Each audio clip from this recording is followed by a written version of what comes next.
Welcome to today's trade deadline preview. This is the Bullpen Talk. This is Ethan speaking. Welcome to our special edition, the Bullpen Talk. I can't wait for you guys to listen to this. It's me and Lucas. We take a deep dive into the 2021 trade deadline preview. Thank you guys so much and enjoy.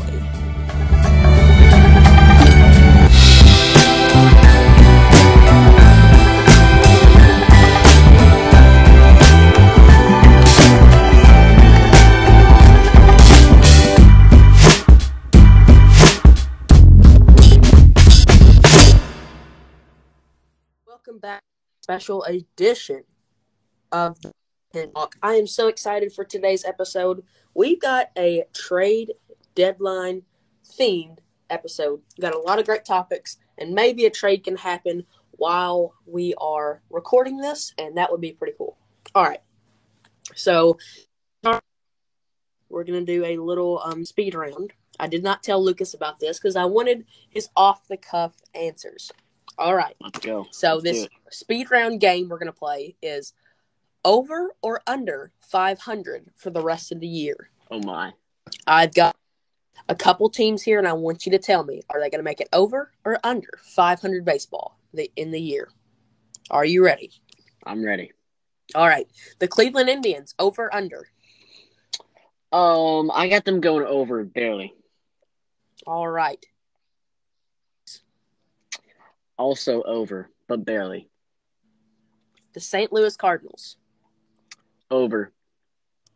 The Cincinnati Reds. I also got them going over, too. The Philadelphia Phillies. Under. Wow. Phillies aren't it. Atlanta Braves. Under. Agreed. Washington Nationals. If they trade Scherzer today, they just trade Brad Hand, so under. Miami Marlins. Oh, definitely under. No shot. Toronto Blue Jays. Over. A very, very good over. Detroit Tigers. I can actually see them going over. They are a very hot team right now. So All right. I got them over. And the Los Angeles Angels. It's a tough one, but I got under. They got nothing. Wow. Big Nothing. one. I agree with that. The Angels are not something special this year. Mm-mm. All right. That concludes the speed round mini game to start off the video. Lucas had some pretty good picks for his over-unders. And now we are going to get into the episode where segment we are going to go over the trades that have already happened. Lucas's reaction. So, Lucas, you go ahead and start us off, and you read the first trade. Reaction and mine. So the first trade to start off the trade deadline happened a couple weeks back. I think it was just before the All-Star break or a bit after. Joc Pederson heading to the Atlanta Braves in exchange for Bryce Ball to the Cubs. I thought this was a great pickup for Joc Pederson. Now, Joc Pederson wasn't having too good of a year with the Cubs. He's more of a home run guy than an average guy. But since joining the Braves, he's batted .277, 2 homers, and just a very good hitter. And I do think Joc Pederson could be flipped in the next couple days while the trade deadline. I think the Braves could trade him to a team that might need a power hitter like him. And then Bryce Ball, number 12 prospect for the Braves, going to the Cubs. I thought it was a good player. He has not had the best of a season. Since joining the Cubs team, he has batted a .118 with only 4 hits in his first 34 at-bats with the Cubs minor league team. But other than that, I think it's a good trade. Braves get a solid hitter, and Cubs get a good first baseman to replace Rizzo someday. Pederson, I was okay with him leaving. Not really, but I will. I can live with Pederson going. Was not the greatest hitter while he was in Chicago. He had his hot streaks and his cold streaks. Big power hitter. The Braves, they got a good bat. They've got 2 big outfielders out right now, Marcell Ozuna and Ronald Acuna Jr. They needed a power bat out in the outfield, and they got one in Joc Pederson. The return, I wish, was a little bit more, but when you look at returns, you have to think, well, they only get about of this player depending on how much time they have left on their contract. I don't know. I think Jock Peterson was a 1-year deal, so he only had a half a season left on his contract. So you're not going to get the greatest return for just a player that only plays half a season. But the prospect I wish was just a little better. Number 12 in the Braves organization, Bryce Ball, a nice first baseman. Bigger guy. He's a big first baseman. Average. The contact skills are not there for him. If he'll work on that, I think he can be an okay player. But overall, this trade, good for the Braves, for the Cubs. Yes, I totally agree. Let's get into our next trade. The Tampa Bay Rays being busy also acquiring Nelson Cruz and Calvin Foucher from the Twins in exchange for Joe Ryan and Drew Stroutman. Nelson Cruz has been a great hitter this season. Power, decent average. He is just exactly what the Rays need to make this postseason push that I think they will make again. I think the Rays are going to win the American League East right now while they're behind the Red Sox. I think they will catch up to the Red Sox and beat them out for that division. And then Calvin Foucher, he's had an okay season. Nothing much, a 6 ERA in the minors. So he's a pitcher who will eventually turn out, hopefully, for the Rays. Joe Ryan, good player. He's the number 10 prospect from the Rays system to the Twins, and then Drew Stroutman, the number 17 prospect to the Twins. So I thought it's a good trade for both sides, pretty even. Nelson Cruz probably fits the team of the Rays better than any other player out there. He is an anomaly in Major League Baseball, and so are the Rays. The Rays, not big spenders each year. They got one of the lowest payrolls in baseball, yet they are competitive. They have been competitive since 2018, 2017. And they made it to the World Series last year, and I expect them to make it to the World Series again this year. A great pickup for the Tampa Bay Rays, and I don't think they're done quite yet. We'll get into that later. But Nelson Cruz, he ages like fine wine. The older he gets, it seems like the better he is. Yes. You couldn't find a player that matched the way the Rays are and just their entire organization and their philosophy better than Nelson Cruz. Yes. And before we get to our next one, I'm just going to read off some just quick trades that aren't big but happened. Rich Hill from the Rays to the Mets. Yep. We had Kendall Graveman and Rafael Montero to the Astros in exchange for Abraham Toro and Joe Smith to the Mariners. Michael Gibbons to the Reds in exchange for Case Williams to the Rockies. And those are just some of the smaller trades that have happened that we're not going to talk in detail of, but happened. Next trade that happened, the Padres in it again, getting Adam Frazier, who's been the best hitter this year in Major League Baseball. I have no doubt. And the Pirates got some really good prospects back for him. And plus, the Pirates give the Padres money to pay for Adam Frazier's contract for the rest of the season. So it works out for them. Adam Frazier, a great player, and some nice prospects for the Padres. This trade I will give a B+ for the Pirates and an A+ for the Padres. Yeah, the Padres just picked up a huge batting average, heavy guy, a good contact guy. And can you read the prospects, the return they got on him? Yes, they got – okay. These are some crazy names, so yep, go ahead. Go with me. Tucupita Marcano, Jake Sawinski, and Mikel Miliano. What are their positions? We have one pitcher and two hitters.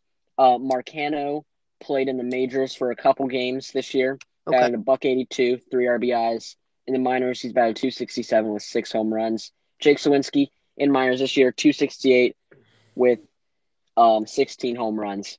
And then Milano, .360 ERA with 59 strikeouts. So I would say they got pretty good back. They got a pretty decent package back. The Pirates obviously adding 2 hitters there to help that offense become a good offense. And also while they're at it, picking up a good little pitcher. Hopefully he can become the next Tyler Glasnow in Pittsburgh. Okay. Next up, this is another Cubs trade. Andrew Chafin going to the Athletics. Athletics getting a really good reliever in Chafin and only giving up Greg Deichmann and Daniel Palencia. Deichmann on the season batting .300 in the minors with 35 RBIs. Daniel Palencia, he's got some work to do. 6.91 ERA. Chafin has been great. 2.03 ERA, 38 strikeouts. Good pickup for the Athletics, and they are hoping to make a postseason push, and getting Chafin will definitely help them. The Oakland A's are out there, and they're getting pieces. They are serious. Yes. If you look in the AL West, 2 teams are in it, the A's and legitimate teams. So all the Mariners fans out there, you're not legitimate. I'm sorry. You're not making it. I'm just saying it. Whoa. There you have 2. I wish you guys could. I wish you guys were in like an AL Central where you would have a chance. But in this AL West, the Astros and A's are just heads above. The A's are making moves, and the Astros are not really. The Astros need to step their game up.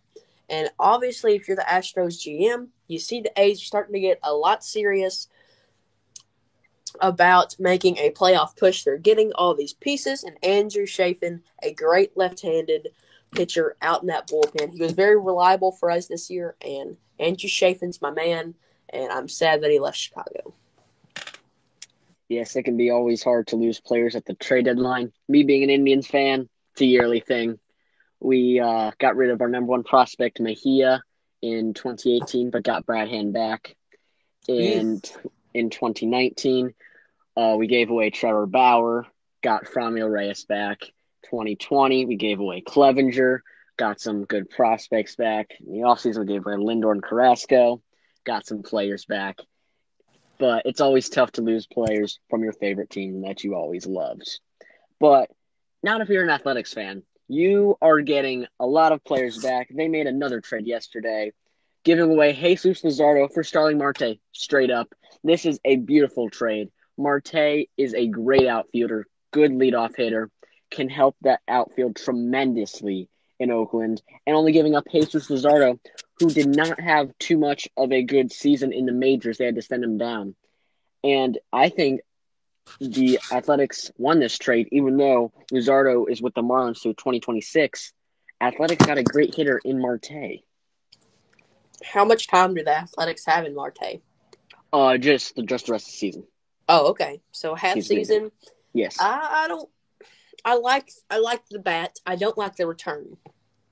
I would not. Well, in the A's perspective, you got a good batter in Marte, but I don't know if I would have given Jesus Luzardo to the Miami Marlins. They already are a good pitching team, ball club, and Jesus Luzardo. That's a hard name for me. Yeah. Jesus Luzardo has so much in untapped potential. I think he had a rough, shaky year this year, and I think if we give him some more time, he will become a pretty good pitcher over there in Miami. I would have given up Jesus Luzardo, effective, but they still do have AJ Puck, so I see where they're coming from now. Another lefty, but yeah, I mean the A's picked up a good batter.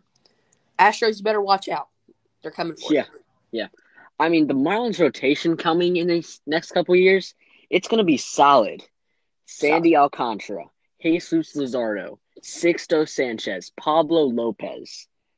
That is a good rotation for the hopefully good future of the Miami Marlins. That could be a great rotation in a postseason run that the Marlins want to make in a couple years. They just got to get some bats. Yes, if they get some bats and some good veterans on that team, you never know what can happen. Build around Jazz Chisholm, and they are golden. Ooh, you think Jazz Chisholm? Oh, yes. He's the future of that team. You got to build around him. Okay. He hasn't had too good of a season. It's been decent, but I think he's going to be like a Vladimir Guerrero Jr. Comes out of nowhere and just hits 330 on you, 30 bombs. He'll be that eventually. And yeah, we were. Right now. I remember 2019. We all hyped up Vladdy, and he had a down season. People started getting off the bandwagon, saying he sucked and he was a overhyped prospect. He's overrated. Well, he came back in 2021 and proved them all wrong. Almost. He's on Triple Crown watch. He is in top three in all three categories. So you go Vlad Jr. and you go Jazz Chisholm. Yes. And we have 4 more trades to get to. We're going to go with the 2 that happened last night. Starting off, we have Eduardo Escobar to the Brewers. This guy can basically play anywhere. He is going to be great. Not much of an average hitter, batting .246 on the season, but he's a power hitter with 22 bombs. Eduardo Escobar to the Brewers, good trade. And the Brewers only give up Cooper Hummel and Alberto Ciprian. Hummel on the season, .254 average, 6 bombs in the minors, and Ciprian batting .378 in 37 at-bats. So Diamondbacks get a decent return, and Brewers get a good player in Eduardo Escobar. That was exactly what the Milwaukee Brewers were missing and needing. They were looking for a good third baseman bat ever since Travis Shaw fell off the bandwagon and Mike Moustakas to Cincinnati. Been looking for a third baseman. They were interested in Chris Bryant. Not now. They got Eduardo Escobar. That offense is lacking. Dynamite, best in the big leagues. You heard it here, including their bullpen. Oh, yes. But their offense with Christian Yelich in a down year and not producing, not a single bit is he producing at all. And the Milwaukee Brewers should be looking what's wrong. They should get in that department and look at his swings and his mechanics and see if they can fix that because they need Christian Yelich to be a good team. And the Brewers were looking for they were looking at Chris Bryant, but they get Eduardo Escobar as a good power hitting third baseman. So if you're a Milwaukee Brewers fan, I'm super excited about this trade because you got your third baseman you're looking for and you got someone who can boost that offense. Yes, and the Brewers are, I think, still sitting in first place right now in that NL Central Division. So Eduardo Escobar will definitely help them in that divisional round and maybe even on for the Brewers. Now, this one shocked me. It might be coming, but I did not see it coming. Joey Gallo going to the New York Yankees. This was a huge trade. Yankees getting a great left-handed bat and a good reliever in Joely Rodriguez. In exchange for the Rangers get Glenn Otto, Ezekiel Duran, Trevor Hauber, and Josh Smith. Great players from the Rangers. You have 2 pitchers in there and 2 hitters, good guys with all good ERAs and all good averages and good home run numbers. Gallo, obviously not a average hitter. He hits home runs, .223 average, 25 bombs, and Rodriguez has a .593 and 30 strikeouts this year in the majors. But Gallo is there just for this season.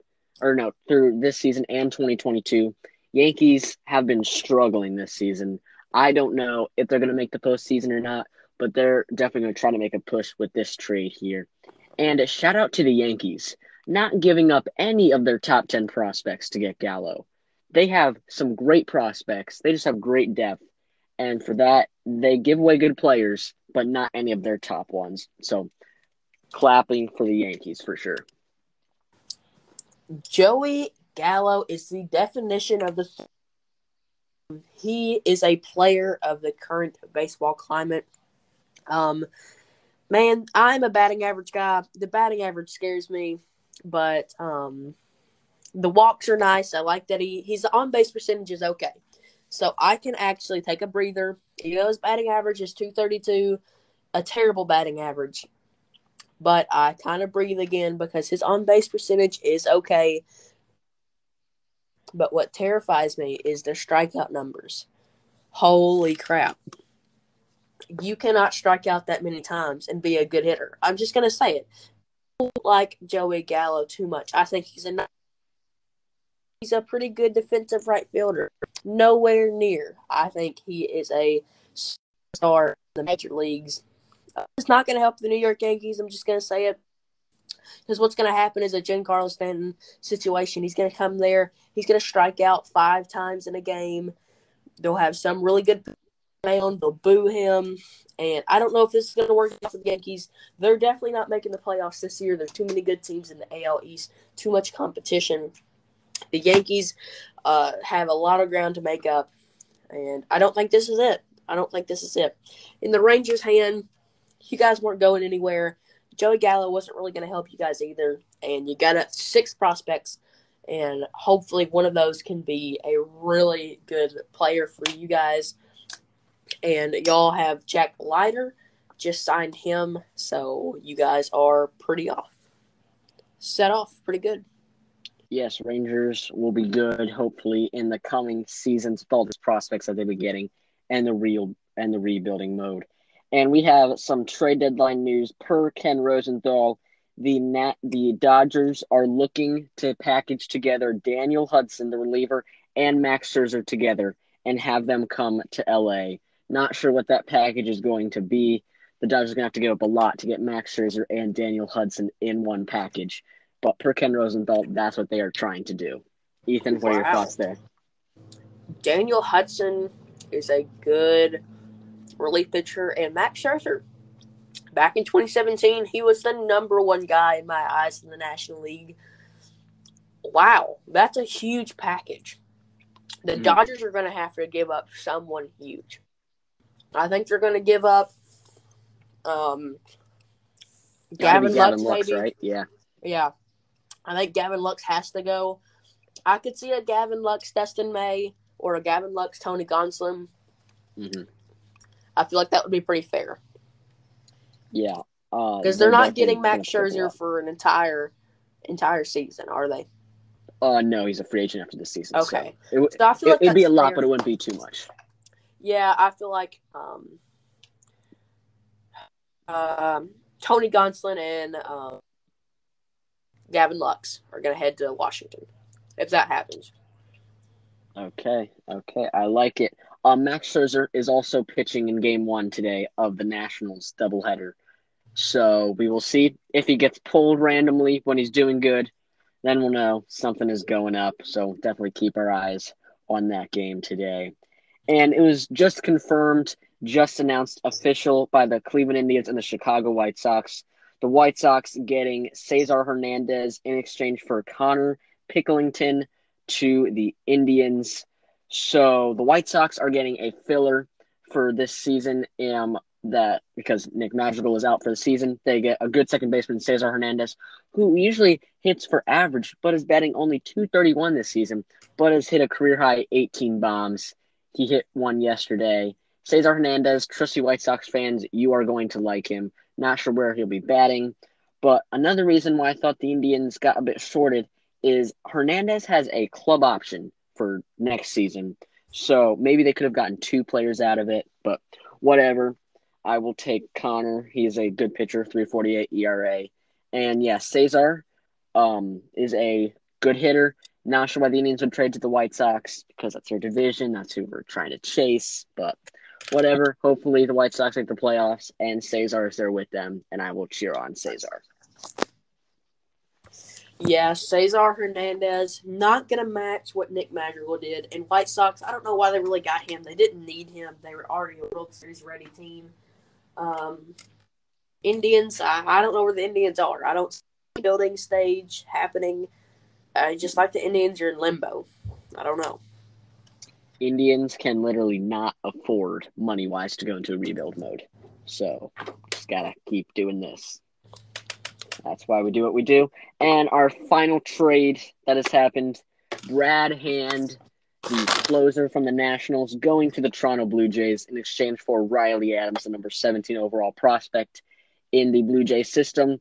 Blue Jays getting Brad Hand as their closer. I think he signed like a 2 or 3 year contract with the Nationals. I might be wrong. But if they have him for next season too, Kirby Yates and Brad Hand for next season, that is going to be a dominant bullpen for the Blue Jays. Brad Hand can be a bit inconsistent sometimes, but when he's on, he is on fire. Yeah, Brad Hand, inconsistent for the last couple years. I don't know how this is going to help the Blue Jays. Hopefully Brad Hand can be the Brad Hand that we know for the Blue Jays. Yes. And now the final segment in this episode. Who are we expecting to get traded and where will they go? Ethan, how about you start us off with your first player? My first player is Anthony Rizzo, getting shipped across the nation to Boston, one of our founding cities. Boston's going to need Anthony Rizzo. He was originally drafted. Some hometown feeling there. The Red Sox need just one more bat to be a really good team, and Rizzo is it. And when you get Rizzo, you get a really good bat, and you get above average defense, a platinum gold glove winner over there at first. And in return, I think the Cubs would get a starting pitcher, left-handed Thaddeus Ward, number 7 in their organization, and I think that's a pretty fair trade. Just for a half season. Yeah, I think that'd be good. Cubs getting a good pitcher, Red Sox getting a power-hitting first baseman. My player, I got one of my players, Craig Kimbrell, closer. Cubs, I've heard, have been trying to get him to an extension, but I don't see that happening. I got Craig Kimbrell going to the Astros. They need some bullpen help. They got Ryan Pressly, but other than that, they're a bit shaky. Craig Kimbrell could be a good boost for that bullpen, and him and Ryan Pressly could be dangerous in the postseason. Yes, of course. I really don't know after that. That was my for sure pick. I'm going to go. I don't know if Kris Bryant's getting traded, because I've heard that we will trade Javi Baez, Anthony Rizzo, and Wilson Contreras and build around Kris Bryant. I wish that is what we would do. Kris Bryant's so versatile. He's a great bat in that offense, an all-star caliber player each and every single year. But I don't think that we're going to keep him. I wish we would, but I don't think so. And the two front runners to get him are the Tampa Bay Rays and San Francisco Giants, the two teams that are talking to the Chicago Cubs about Kris Bryant. And I would not be surprised if the Mets got him also. So I think that'd be cool. Head over to San Francisco for a half season. San Francisco looks like they're serious, and they need a third baseman. Evan Longoria is just not going to cut it. I have 4 more for me. Kyle Gibson, pitcher for the Rangers, outstanding season, coming out with being a great pitcher, great ERA. Blue Jays, they can get that good starting pitching. I think the Blue Jays are going to try to make a run. They got Semien, you got Bichette, you got Biggio, you got Guerrero, Teoscar. Now is your time, Blue Jays. You should get trading. Kyle Gibson will be good for you. I also got Trevor Story going to the New York Yankees. They just got Gallo. Yes, they have Gleyber Torres, but he's been a bit unpredictable this season. Trevor Story, solid bat to make the Yankees hopeful postseason run for them. And then I got Jose Barrios going to the Dodgers. Now, Jose Barrios will either go to the Dodgers if they don't get Scherzer, and he'll go to the Padres if the Dodgers get.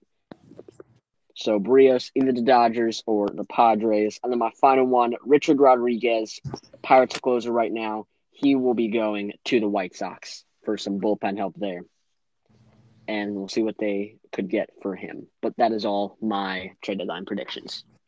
I've got Austin Riley going to the Tampa Bay Rays. They need a third baseman. San Francisco gonna get Kris Bryant.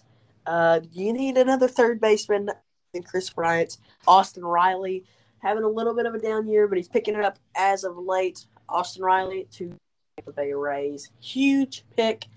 And I am done. I really didn't have a lot of picks because I don't hate talking about the trade deadline. I love the trade deadline until the number one team in the trade deadline. So, I think that's all I have for the trade deadline picks. And as we conclude at the end of the episode, we had some pretty good segments. I really liked today's episode, and I'm gonna close out this episode by telling you guys that me and Lucas tomorrow at the last hour of the trade deadline are going to live stream. Well, not really. We're going to record an hour We're going to record ourselves. We're going to be on FaceTime with each other and just going over the trades. We're going to get our original creative reactions as they drop, and that we will post that video. I don't know. I think we'll post it that night or maybe the day after, and we'll have timestamps there so you guys don't have to wait the entire hour. You can go to the timestamps and see our reaction trade that happens in the last hour of the trade deadline. And who knows? There may only be 2 trades or there may be 30. You never know. So stay tuned for that tomorrow or the next day. Go see me and Lucas's live reactions to the trades happening. Oh, and hold on, before we end, per John Heyman, the Boston Red Sox are another team looking at Max Scherzer and Jose Barrios. So Red Sox are in for pitching before we end. Interesting. So yeah, we will see you guys tomorrow in that live stream, but that will be posted after. But we'll be live talking during the last hour. We'll be reacting at the beginning to the trades that happened. Wow, from now until then, hopefully some big trades, maybe some Trevor Story, maybe some Kyle Gibson, some Chris Bryant, Craig Kimbrell. We shall see. Thank you guys so much for listening to the podcast. And Ethan, you got anything else? Thank you guys so much for listening in today's podcast. Swing by tomorrow or the next day and go and see